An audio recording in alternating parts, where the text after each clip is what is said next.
Isang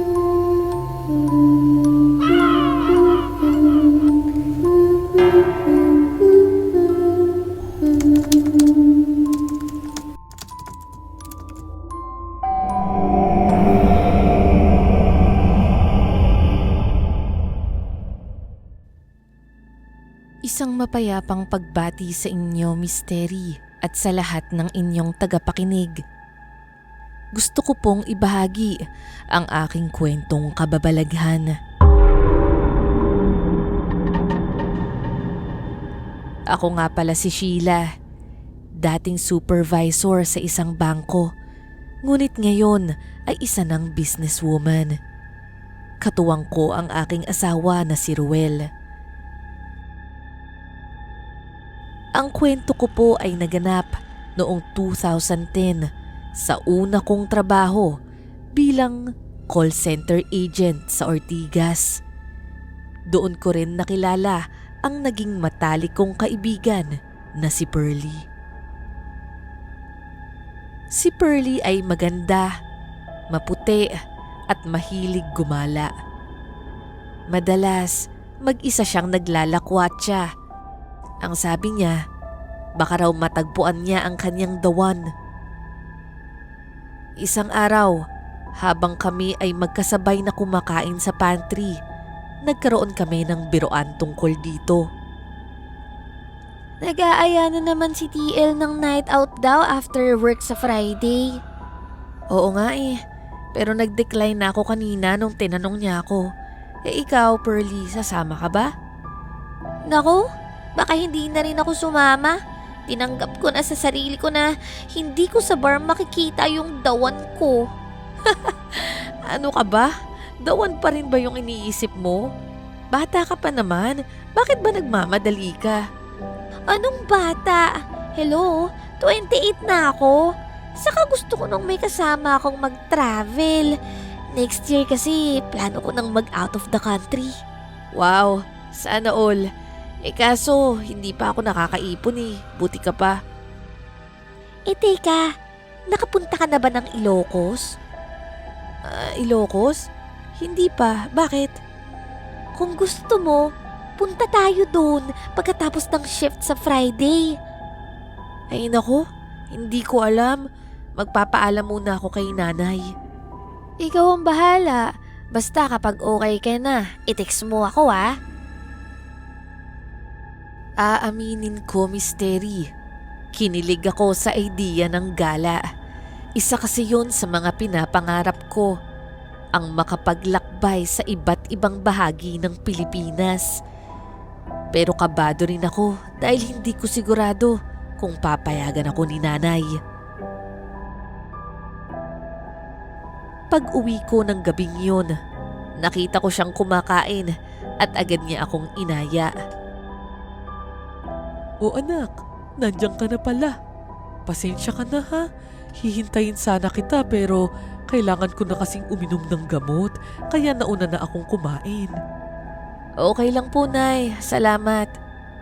O siya, sige na. Kumuha ka na ng plato at sabayan mo na ako rito. Habang kumukuha ako ng plato, iniisip ko na kung paano ko sasabihin ang plano ko. Nang makaupo ako, nag-ipon ako ng lakas ng loob. Nay, may sasabihin po sana ako sa inyo. Ano yun, anak? May balak po kasi kaming mag-Ilocos ng office mate ko. Sa Friday po, pagkatapos ng shift namin. Papayagan niyo po ba ako? Ilan kayong aalis? 2 lang po kami. Si Pearly po yung katrabaho ko. Hindi ba delikado ang ganun? 2 lang kayo? Hindi naman po. At saka sanay po yung office mate ko na yun sa mga biyahe. Madalas nga po siyang mag-isa eh. Alam ko namang pangarap mo yung ganyan. Sino ba naman ako para pigilan ka? Basta, pangako mo mag-iingat ka ha? Talaga, Nay? Pinapayagan niyo na ako?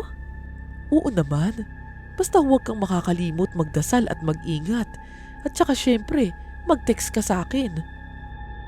Sa sobrang saya ko, Misteri, napayakap ako kay nanay. Salamat po, Nay ha. Ano ka ba? Wala yun. Kinabahan nga ako kanina dahil sobrang seryoso mo. Ang akala ko naman mag-aasawa ka na. Ano ka ba, Nay? Matagal pa yun. Magpapatayo pa tayo ng bahay, di ba?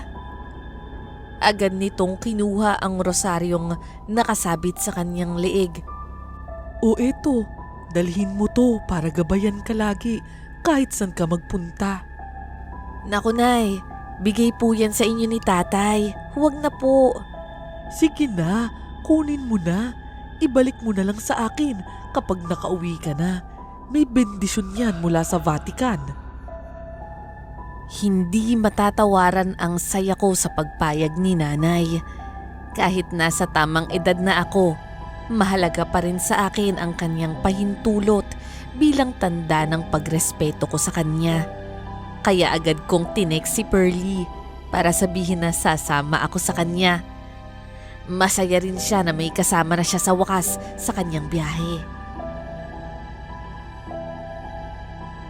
Lumipas ang ilang araw at sumapit na ang Biyernes Misteri.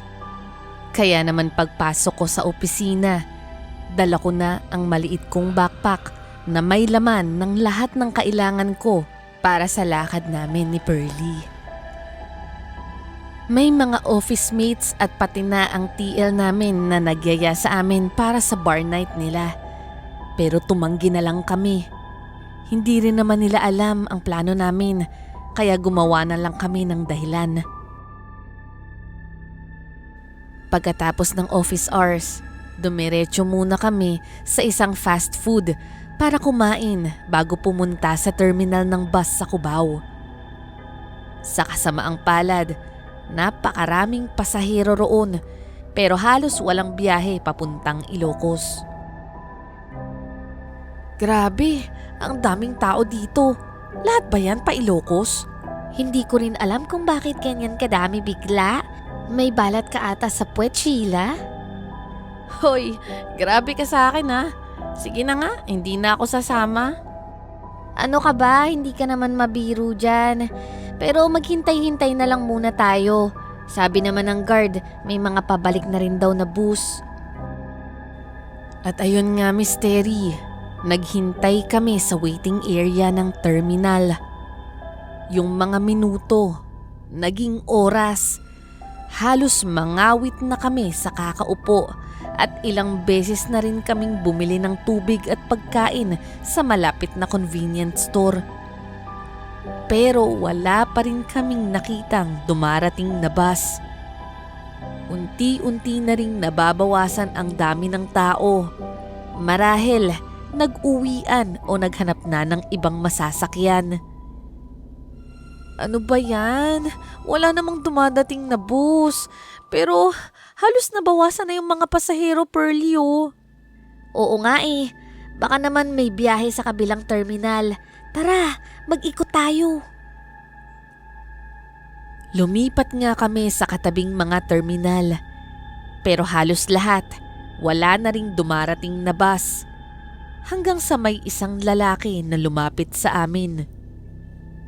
Ma'am, biyaheng Ilocos ba hanap nyo? Hindi eh. Bakit?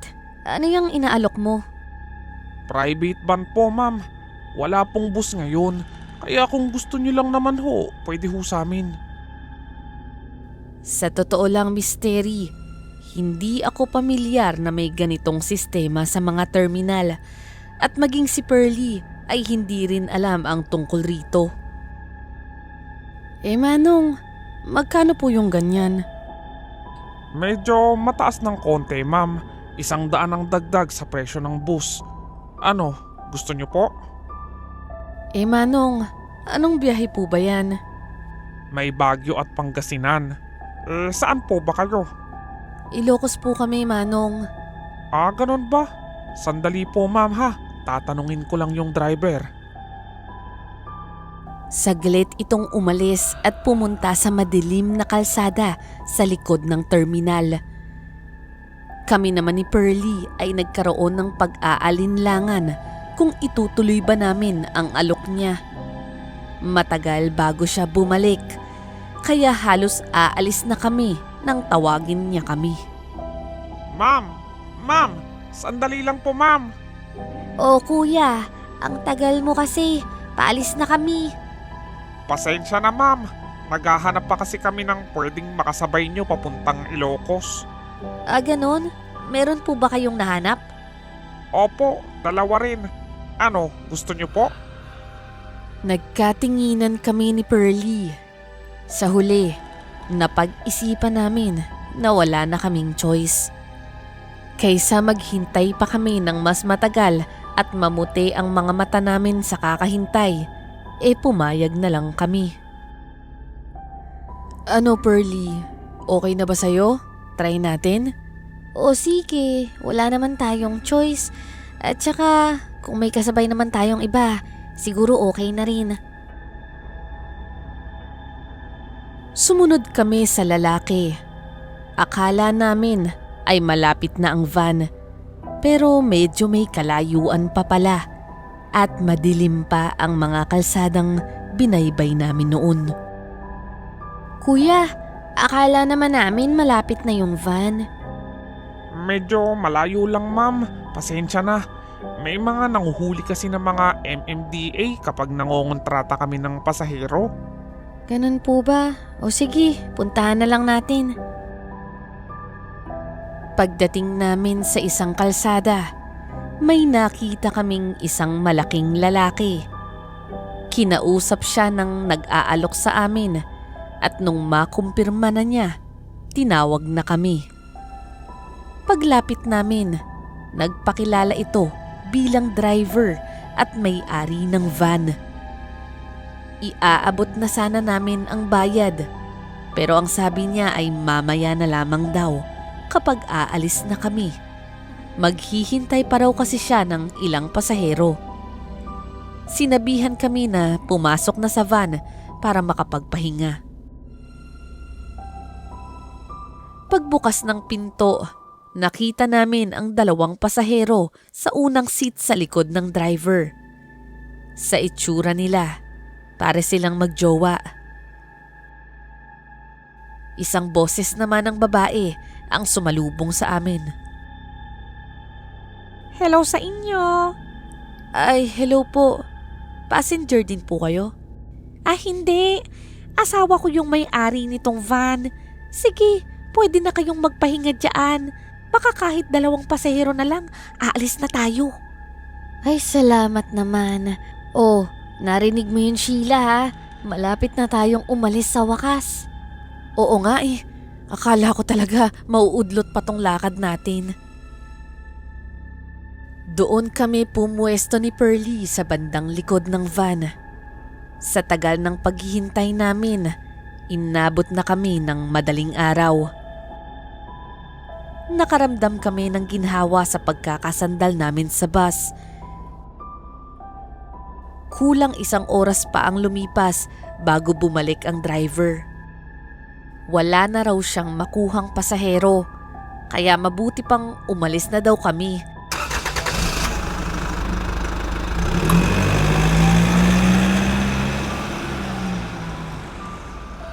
Inabot na rin namin ang pamasahe namin sa kanila. Nagbiyahe kami ng pasado 2:00 ng madaling araw. Sa biyahe, halos makatulog na ako sa sobrang antok at pagod. Pero dahil hindi kami komportable, napag-usapan naming dalawa ni Pearlie na magbabantayan kami. Isa lang ang pwedeng matulog para kung sakaling may mangyari, merong magbabantay. Sa kalagitnaan ng biyahe, bigla akong ginising ni Pearlie. Shi, gising na muna. Oh, bakit? Anong nangyari? Wala namang nangyari. Nag-stop over lang yung driver para kumain. Baka gusto mo rin kumain o mag-CR. Tara? Pagtingin ko, kaming dalawa na lang ni Pearlie ang nasa loob. Nasa labas na ang mag-asawa at ang magjowa. Sumabay kami sa kanila sa isang kainan. Matapos makapili ng pagkain, tumabi kami sa driver at sa kanyang asawa. Okay lang po ba kung makishare na lang po kami ng table? Ay, oo naman. Sige, dito na lang kayo. Maraming salamat po. Habang kumakain kami, tinanong kami ng driver kung may plano na daw kami sa Ilocos. Mga iha, may mga pupuntahan na ba kayo doon? Meron na po kaming naiisip. Yung tutuluyan nyo, meron na ba? Yun po yung wala pa. Baka maghanap pa lang po kami eh. Tamang-tama. May irerekomenda siya sa inyo. Mabait daw doon at mura pa. Sige po, kung okay yung lugar at maganda, doon na lang kami. Pero titingnan pa muna namin ha. Ay, oo naman. Yung dalawang kasabay nyo nga, doon din sila mag-i-stay. Nakausap na namin sila. Nagpatuloy kami sa pagkain habang si Pearlie ay tila nag-iisip tungkol sa tutuluyan namin. Bagamat mukhang maganda ang rekomendasyon, nagkasundo kaming tignan muna ang lugar bago magdesisyon. Pagdating namin sa Ilocos Mystery, hindi ko mapigilang mamangha sa ganda ng lugar. Hindi ako nagsisisi na sumama ako kay Pearlie sa lakad niyang ito. Sinabi ng driver na ibababa na lang niya kami sa isang transient house.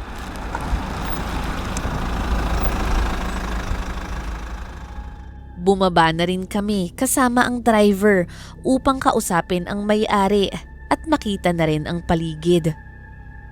Maganda at malinis ang lugar, kaya agad itong pumasa sa panlasa namin.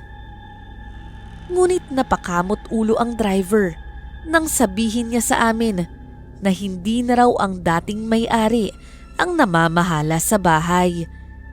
Naibenta na pala ito sa iba at iba na rin daw ang presyo. Hindi niya masigurado kung kasing bait pa rin daw ng dati ang bagong may-ari. Ipinaubaya na niya sa amin ang desisyon kung magsistay kami o maghahanap ng iba. Samantalang ang magjowa na kasabay namin sa biyahe, hindi na pinansin ang sinabi ng driver. Agad silang pumasok sa loob ng transient. Matapos noon ay nagpaalam na ang driver dahil may biyahe pa daw sila nakasunod.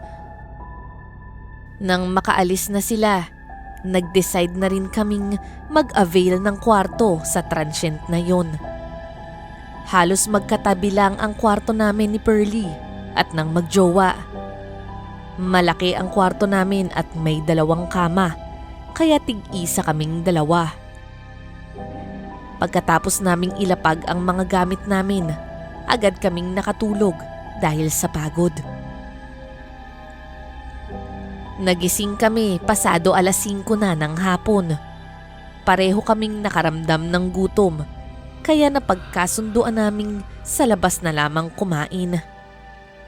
Bukas na lang daw kami magluluto ng pagkain. Nauna na si Pearlie na lumabas ng kwarto habang naiwan ako para hanapin ang wallet ko at ang kwintas na bigay sa akin ni nanay. Paglabas ko ng kwarto, nakasalubong ko ang babaeng kasabay namin kahapon, ngunit hindi niya kasama ang kanyang boyfriend. Tumango ito sa akin, kaya nasabi ko sa sarili ko na hindi naman pala suplada ang babaeng ito.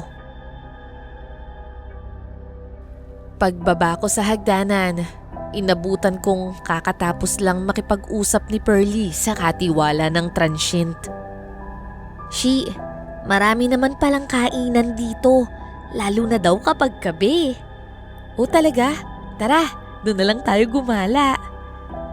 At agad nga kaming lumabas noon. Sobrang excited naming 2. Masaya at maraming tao sa labas. Paminsan-minsan, nakakasalubong din namin ang magjowa at nagkakabatian kami. Wala kaming habas sa pagkain, sa pagkuha ng pictures at inom ng konting alak ang ginagawa namin ni Pearlie nung gabing yun, Mystery. Para kaming nakawala sa koral. Siguro, ito na rin ang naging pampapawi namin ng stress mula sa trabaho. Pabalik na kami sa transient nang maisipan ni Pearlie na dumaan kami sa likod na bahagi. Baka raw may iba pang kainan o bar doon. Kahit pagod na ako at parang hindi na kaya ng mga binti ko, ay pumayag pa rin ako. Habang naglalakad, may nakita kaming isang kalsada na puno ng mga nagtitinda. Uy, Shi, tingnan mo. Night food market oh. Oo nga no, mukhang masarap siguro yung mga tinda dyan. Oo nga. Kaso, kukunti na lang yung tao. Baka paubos na yung pagkain. Baka nga, anong oras na kasi oh? Pero tara, tingnan pa rin natin kung ano yung tinda. Kung bukas na lang kaya, Pearlie. Pagod na rin naman ako eh. Ikaw, hindi ka ba napapagod? Ay nako, sige na nga, bukas na lang. Paalis na sana kami nang makita namin ang magjowa na galing sa food market. Mukhang hinihila na ng babae ang lalaki, pero parang ayaw pa nitong umalis at gusto pang kumain doon. Nagngitian na lang kami ni Pearlie at nagpatuloy sa pag-uwi sa transient. Pagdating namin sa kwarto, narinig namin ang malakas na boses ng babae mula sa kabila. Ang kapansin-pansin, parang siya lang ang panay ang sigaw. Napaisip tuloy ako. Baka under niya ang lalaki at bawal itong sumagot. Dahil ang kama ko ang malapit sa pader na katabi ng kwarto nila, idinikit ko ang tainga ko para makinig. Narinig kong may nagbukas ng CR at parang may nagsusuka sa loob. Malamang ang lalaki yon dahil galit na galit ang babae sa kanya. Siguro ay nasobra ito sa kalasingan. Hanggang sa tuluyan na nga akong makatulog habang nakikinig sa kanila. Kinabukasan, habang naghahanda kami ng makakain sa kusina, napansin naming dumating ang babae mula sa kabilang kwarto. Mukhang magluluto rin siya ng kanilang agahan. Sa itsura nito, halata ang puyat. Kitang-kita ang maitim na bilog sa ilalim ng kanyang mga mata. Tahimik ang buong kusina, kaya si Pearlie na ang bumasag ng katahimikan. Hello, good morning. Nakita namin kayo sa food market kagabi bago kayo umuwi. Good morning din. Oo, pauwi na kasi kami noon. Nadaanan namin kaya nag-aya tong boyfriend ko na tumingin ng makakain. Oo nga eh. Pasensya na, hindi naman sa nangingialam kami o nakikiusyoso. Napansin kasi namin na parang nagtatalo pa nga kayo noon. Nakakahiya naman na nakita nyo. Ayaw kasing umuwi agad eh. Antok na rin ako noon. Actually, napadaan lang naman kami. Balak sana namin kumain doon. Kaso, etong kasama ko, pagod na daw. Oo, pagod na rin kasi ako noon eh. Masarap ba yung pagkain? Hindi ko alam eh, sa totoo lang. Hindi kasi ako kumakain ng street food. Yung boyfriend ko lang talaga yung kumain doon. Well, baka masarap nga kasi parang marami siyang nakain. Marami talaga. Ayun, sinuka niya rin lahat kagabi sa banyo. Nasaan na nga pala siya ngayon? Ayun, natutulog pa. Sinubukan ko siyang gisingin kaso masakit pa daw yung ulo niya. Pagkatapos niyang magluto at kumain, agad siyang nagpaalam upang bumalik sa kanilang kwarto. Bandang tanghali, umalis na kami ni Pearlie para mamasyal ulit, magpicture at maghanap ng mga souvenir. Masaya pero nakakapagod pala ang mag-travel. Sinabi ko sa sarili ko na sa susunod, kapag nakaipon na ako, isasama ko talaga si nanay sa ganitong adventure. Gabi na nang makabalik kami. Inilapag namin ang mga napamili at napagpasyahan naming kumain sa night food market para matikman ang mga pagkain doon kesa magluto pa. Balak pa sana naming ayain ang magjowa sa kabilang kwarto. Pero wala na pala sila roon, Mystery.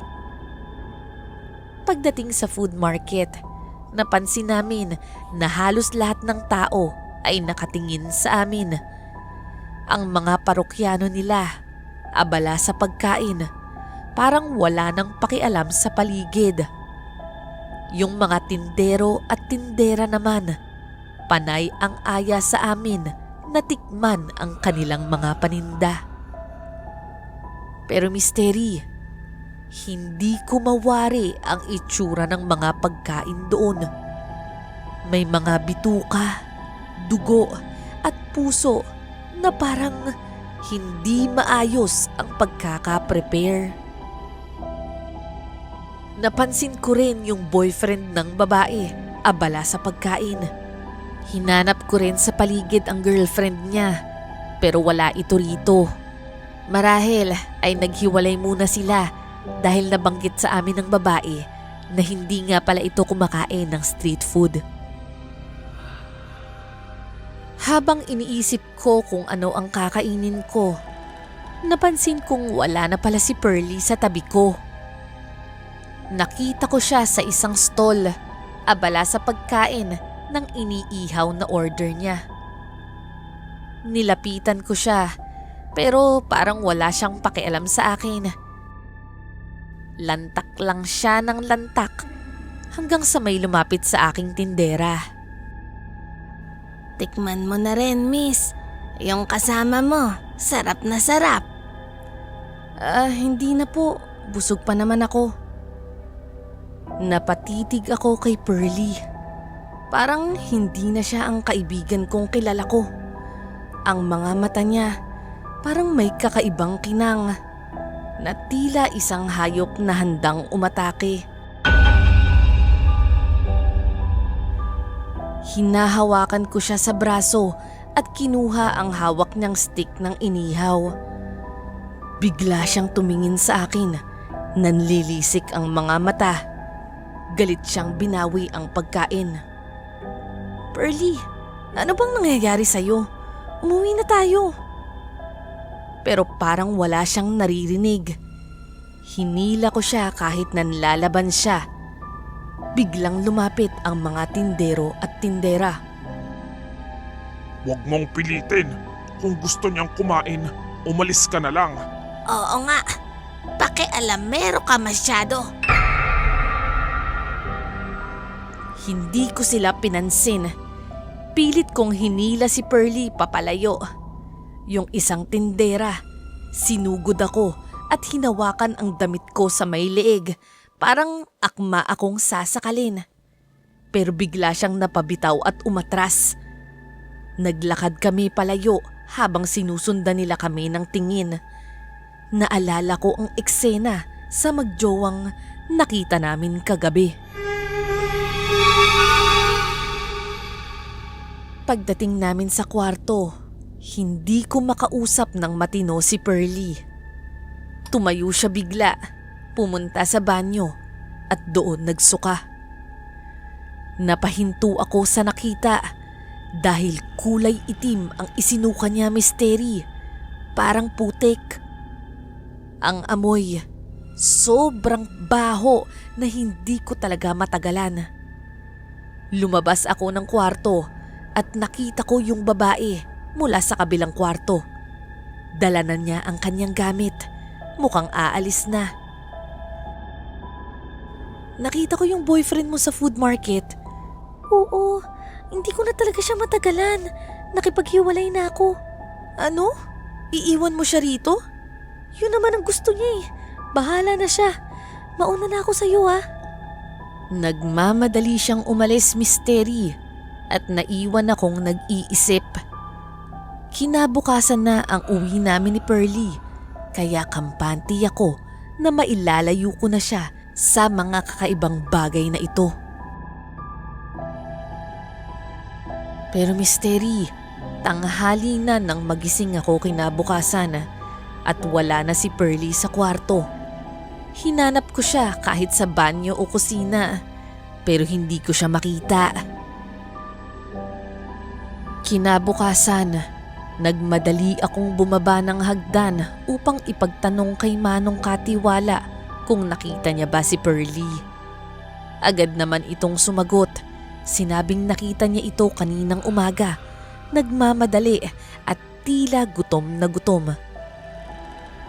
Dahil dito, sinubukan kong sundan si Pearlie kahit hindi ko alam kung saan ko siya hahanapin. Una kong tinungo ang food market pero sarado na ito. Naglibot-libot ako, nagbabaka sakaling makita ko siya. Hindi ako pamilyar sa lugar misteri at wala rin akong ideya kung saan siya pupuntahan. Kaya bandang huli, napauwi ako sa transient. Susubukan ko sanang tawagan si Pearlie pero naiwan pala niya ang cellphone niya sa kwarto. Ang umaga ay naging tanghali at ang tanghali naging hapon hanggang sa maggabi na nga. Naantala ang pag-uwi namin sa Maynila dahil sa paghahanap ko kay Pearlie. Nang dumilim na, naisip ko na bukas na ang night food market. Takot man, pero naglakas ako ng loob pumunta doon nang mag-isa dahil alam kong iyon lang ang posibleng puntahan ni Pearlie.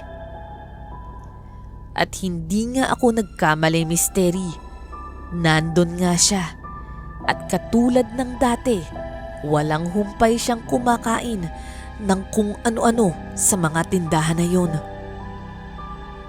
Sinubukan kong pumasok sa food market pero 2 lalaki ang pumigil sa akin. Hinawakan nila ako, parang balak akong sakalin, ngunit bigla silang natigilan at umatras.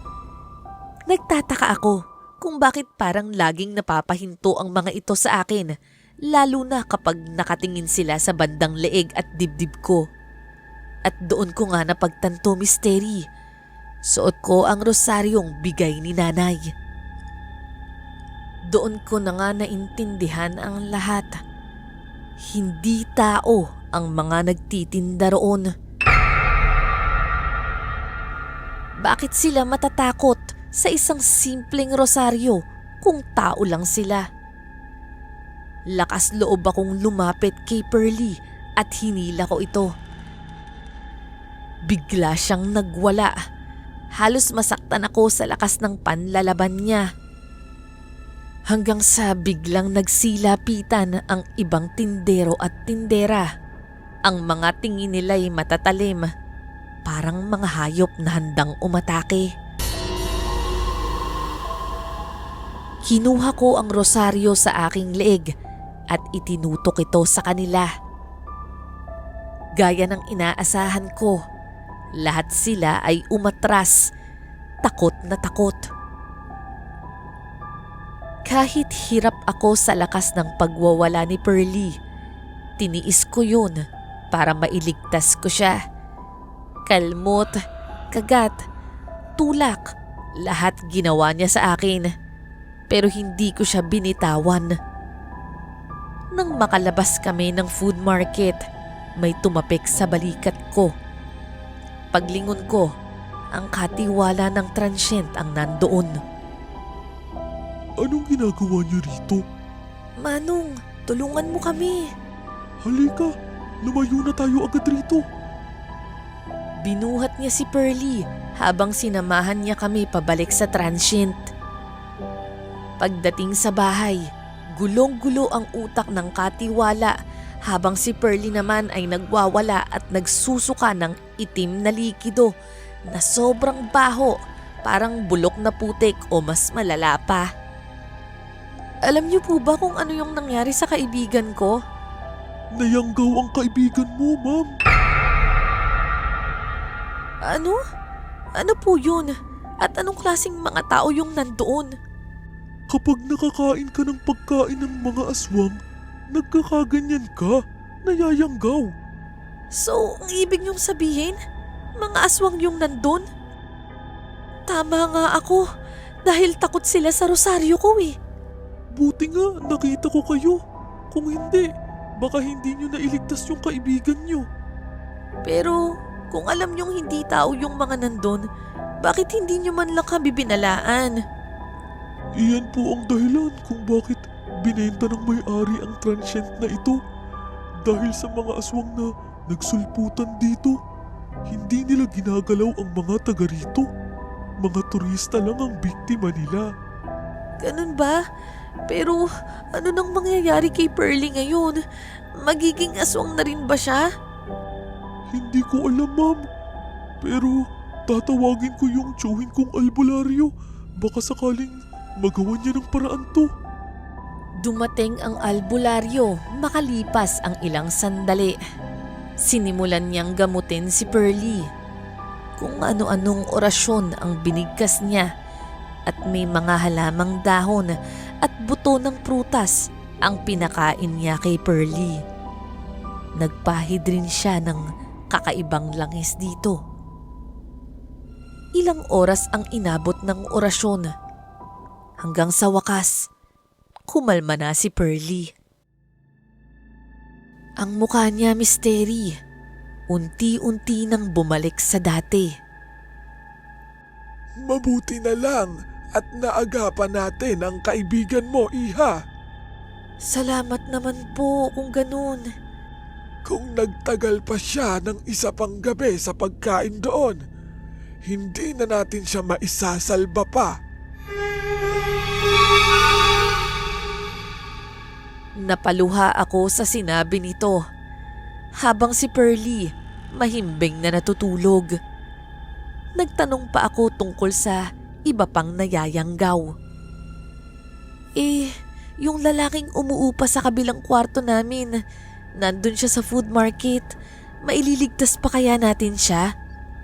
Malamang ay hindi na, Iha. Kung sa kaibigan mo halos kapusin na tayo sa oras. Baka huli na para sa kanya.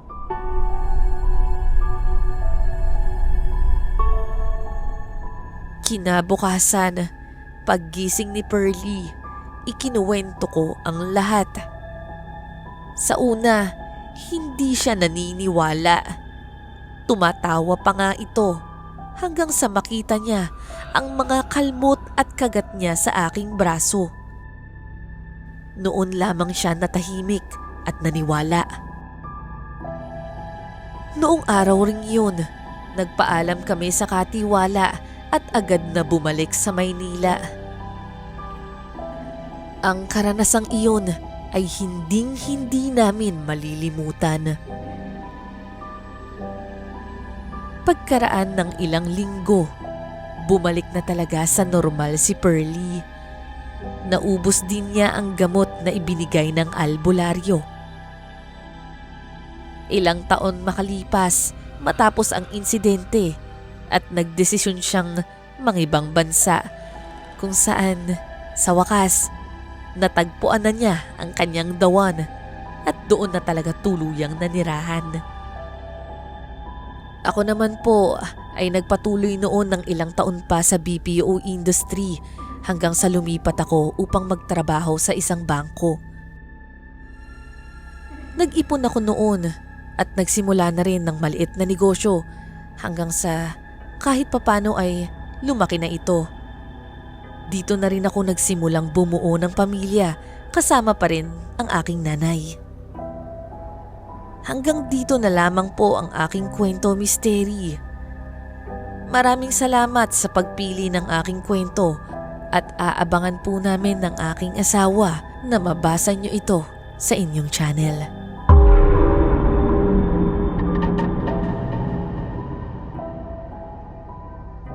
Maikling shoutout lamang po mga kamisteryo. Isa pong pasasalamat sa inyong pagsubaybay at pag-subscribe sa aming channel. Hello and God bless po kay Sir Edwin Montenegro, Ramil Roasa, Akira Senkomaki from Japan, Lineth Parado, Jovi Abdel Fata. Hello po dyan sa Bahrain, Miss Vicky Yabot, Hello din po, Virginia Belay, Cristina Navarro, at kay Ma'am Richel Sonyo. Salamat po sa pakikinig, Beth Lisa, Gina Bel Bogador, Ellen May Sua Molino, Chand Lee Wong, Ronito Pasite, at kay Sir Chill Rider 23. Again, maraming salamat po sa pakikinig ng mga storya sa aming channel. Merry Christmas po at Blessed New Year sa ating lahat.